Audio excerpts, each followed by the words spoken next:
Okay, let's go. এই দাঁড়া।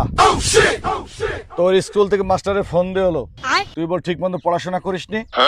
কি যে বলে আব্বা, আমি তো ঠিক মতো পড়াশোনা করি, এগুলো ফালতু নিউজ আব্বা। কি ছাতার পড়াশোনা করিস? প্রতিদিন মাস্টারের ফোন দিয়ে অবজেকশন দেয় আমার কাছে।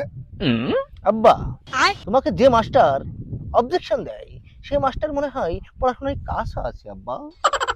ঠিক আছে, তোকে আমি একটা প্রশ্ন করি, উত্তর দে। নো প্রবলেম আব্বা, তোমার সব ধরনের প্রশ্নের উত্তর দিতে আমি প্রস্তুত। আচ্ছা বলতো দেখি, এই ক্ষীর খেজুর আর হুজুরের মধ্যে পার্থক্যটা কি? এমন একটা সিম্পল প্রশ্ন করলে আব্বা।